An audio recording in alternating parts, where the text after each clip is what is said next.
she was giving pleasure only to herself, but this was no new sensation. Excepting one short period of her life, she had never, since the age of 14, never since the loss of her dear mother, known the happiness of being listened to, or encouraged by any just appreciation or real taste. In music she had been always used to feel alone in the world, and Mr. and Mrs. Musgrove's fond partiality for their own daughter's performance, and total indifference to any other person's, gave her much more pleasure for their sakes than mortification for her own. The party at the great house was sometimes increased by other company. The neighbourhood was not large, but the Musgroves were visited by everybody, and had more dinner parties and more callers, more visitors by invitation and by chance, than any other family. They were more completely popular. The girls were wild for dancing, and the evenings ended occasionally in an unpremeditated little ball. There was a family of cousins within a walk of Uppercross, in less affluent circumstances, who depended on the Musgroves for all their pleasures. They would come at any time, and help play at anything, or dance anywhere, and Anne, very much preferring the office of musician to a more active post, played country dances to them by the hour together, a kindness which always recommended her musical powers to the notice of Mr. and Mrs. Musgrove more than anything else, and often drew this compliment: "Well done, Miss Anne! Very well done indeed! Lord bless me! How those little fingers of yours fly about!" So passed the first 3 weeks. Michaelmas came, and now Anne's heart must be in Kellynch again. A beloved home made over to others, all the precious rooms and furniture, groves and prospects, beginning to own other eyes and other limbs. She could not think of much else on the 29th of September, and she had this sympathetic touch in the evening from Mary, who, on having occasion to note down the day of the month, exclaimed, "Dear me! Is not this the day the Crofts were to come to Kellynch? I am glad I did not think of it before. How low it makes me!" The Crofts took possession with true naval alertness, and were to be visited. Mary deplored the necessity for herself. Nobody knew how much she should suffer. She should put it off as long as she could. But it was not easy till she had talked Charles into driving her over on an early day, and was in a very animated, comfortable state of imaginary agitation when she came back. Anne had very sincerely rejoiced in there being no means of her going. She wished, however, to see the Crofts, and was glad to be within when the visit was returned. They came. The master of the house was not at home, but the 2 sisters were together, and as it chanced that Mrs. Croft fell to the share of Anne, while the Admiral sat by Mary, and made himself very agreeable by his good-humoured notice of her little boys, she was well able to watch for a likeness, and if it failed her in the features, to catch it in the voice, or in the turn of sentiment and expression.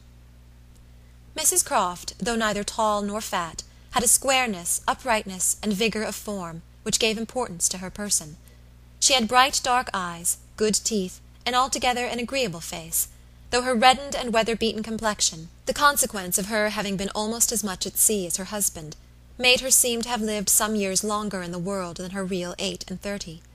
Her manners were open, easy, and decided, like one who had no distrust of herself, and no doubts of what to do, without any approach to coarseness, however, or any want of good humour. Anne gave her credit, indeed, for feelings of great consideration towards herself, in all that related to Kellynch, and it pleased her, especially, as she had satisfied herself in the very first half-minute, in the instant even of introduction, that there was not the smallest symptom of any knowledge or suspicion on Mrs. Croft's side, to give a bias of any sort. She was quite easy on that head, and consequently full of strength and courage, till for a moment electrified by Mrs. Croft suddenly saying, "It was you, and not your sister, I find, that my brother had the pleasure of being acquainted with, when he was in this country." Anne hoped she had outlived the age of blushing, but the age of emotion she certainly had not. "Perhaps you may not have heard that he is married," added Mrs. Croft. She could now answer as she ought, and was happy to feel, when Mrs. Croft's next words explained it to be Mr. Wentworth of whom she spoke, that she had said nothing which might not do for either brother. She immediately felt how reasonable it was that Mrs. Croft should be thinking and speaking of Edward, and not of Frederick, and with shame at her own forgetfulness, applied herself to this knowledge of their former neighbour's present state with proper interest.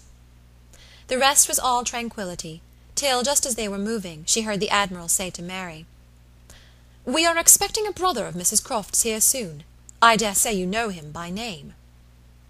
He was cut short by the eager attacks of the little boys, clinging to him like an old friend, and declaring he should not go, and being too much engrossed by proposals of carrying them away in his coat pockets, etc., to have another moment for finishing or recollecting what he had begun, Anne was left to persuade herself, as well as she could, that the same brother must still be in question.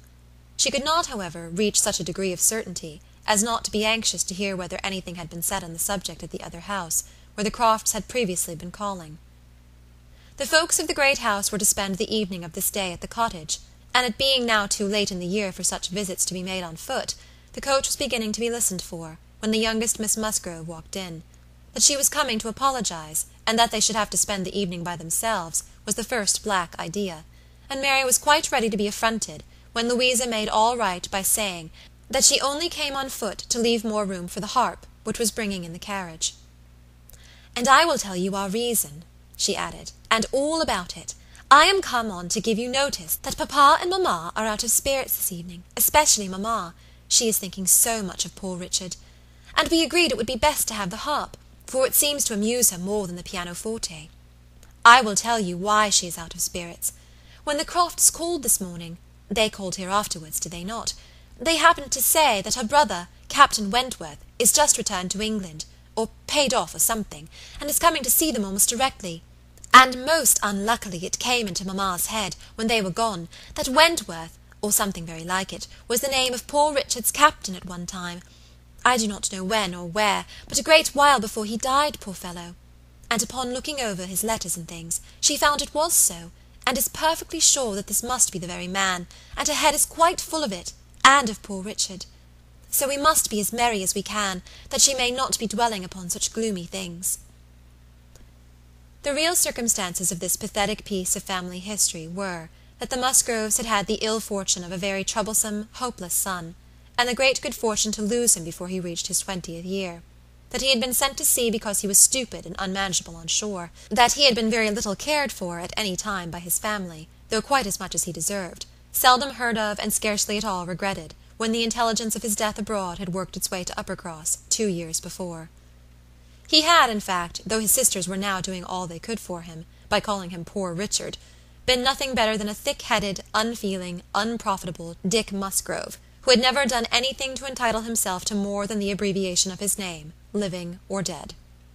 He had been several years at sea, and had, in the course of those removals to which all midshipmen are liable, and especially such midshipmen as every captain wishes to get rid of, been 6 months on board Captain Frederick Wentworth's frigate, the Laconia; and from the Laconia he had, under the influence of his captain, written the only 2 letters which his father and mother had ever received from him during the whole of his absence; that is to say, the only 2 disinterested letters. All the rest had been mere applications for money. In each letter he had spoken well of his captain, but yet so little were they in the habit of attending to such letters, so unobservant and incurious were they as to the names of men or ships, that it had made scarcely any impression at the time, and that Mrs. Musgrove should have been suddenly struck, this very day, with a recollection of the name of Wentworth, as connected with her son, seemed one of those extraordinary bursts of mind which do sometimes occur. She had gone to her letters, and found it all as she supposed, and the re-perusal of these letters, after so long an interval, her poor son gone for ever, and all the strength of his faults forgotten, had affected her spirits exceedingly, and thrown her into greater grief for him than she had known on first hearing of his death.